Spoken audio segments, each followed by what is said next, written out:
حماتي عايزة شقة تغيظ بيها الحارة. فقال له سنكح: أكلها قصعة مونة وخيارة. تحبوا يا بنات تتجوزوا عفاريت؟ محسوبتكم فتافيت هلاويس، سكرتيرة إبليس.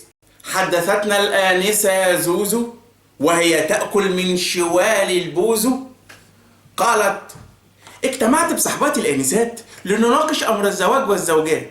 فقالت الآنسة توتو: بعد ما تقدم لي 8000 عريس مكتوبين جوه في الكواليس، لسه ما لقيتش فتى أحلامي اللي شايفاه أمامي، نازل من على الحصان بالبفتيك والجبنة، ساعتها يبقى حبيبنا. فقالت الأنسة بطوطة: نفسي تقدم لي فتوتة ويطلع لي من مصباح الأستاذ علاء الدين ويقول لي نفسك في إيه؟ الله اقعد اغسال المواعين.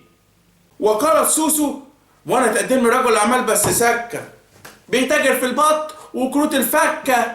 فقالت صديقتها شوشو: بكرة تقدم لك رجل أعمال نخلة تورثيه ليلة الدخلة، وممكن يتقدم لك ترامب، بس انت قولي يا رب.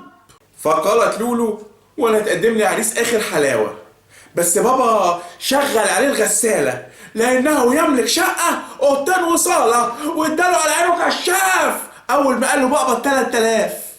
فقالت دودو: مش هنسى لما تقدم لي اول عريس، ماما وخالته عملوا ريا وسكينة وبابا عمل عتريس، وخرج الولد عنده ألمونيا مخليه حولها كره الدنيا. فانضمت إلى القعدة السيدة فتافيت وقالت: تحبوا يا بنات تتجوزوا عفاريت؟ محسوبتكم فتافيت هلاويس، سكرتيرة إبليس. الزواج بدون حموات، والعريس عفريت ابن بشوات، وعينيه حمرا وأمور وتتسخطوا في الضلمة والنور. فانضموا إلى القعدة أمهات البنات. فقالت السيدة نواعم: الشباب غلابة ومساكين، أنا طلبت من عريس بنتي يتاجر في الهيروين لكي يشتري لنا العفش والبسبوسة والميلامين. فهبت علينا البلوى المسيحة السيدة شوقية المفلطحة، وكمثل أفلام الأكشن الأمريكية هجمت على خطيب بنتها بالزرادية، وقال بنتها: اقرصي يا ماما تحت الباط عشان يروح يجيب الخلاط، ولو قرصتيه من القراقيش هيروح يشتري النيش. فقالت شوية: ناولينا بت بفك صليبة للبعيد، قرب يبقى عليه تنجيد. وتقدم زوج شوقية الأسطى سيد حقنة ويحمل في يده قنبلة مية سخنة، وقام بعملية استشهادية من أجل حجرة الأطفال والخددية.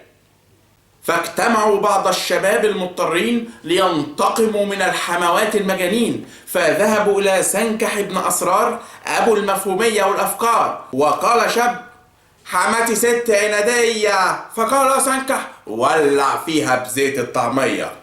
فقال آخر: أجي أكلم حماتي ترقع بالصوت. فقال سنكح: أعمل لها عمل على كبدة عنكبوت.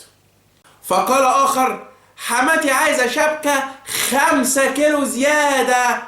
فقال له سنكح: شكها بإبرة خياطة. فقال شاب: حماتي عايزة شقة تغيظ بيها الحارة. فقال له سنكح: أكلها قصعة مونة وخيارة. أقول لكم يا شباب القاضية: اتجوزوا مصفى أو حلة فاضية. ما تنسوش تشتركوا في القناة وتفعلوا الجرس وتشوفوا الفيديوهات اللي فاتت وتستنوا مننا كل جديد إن شاء الله. شكرا.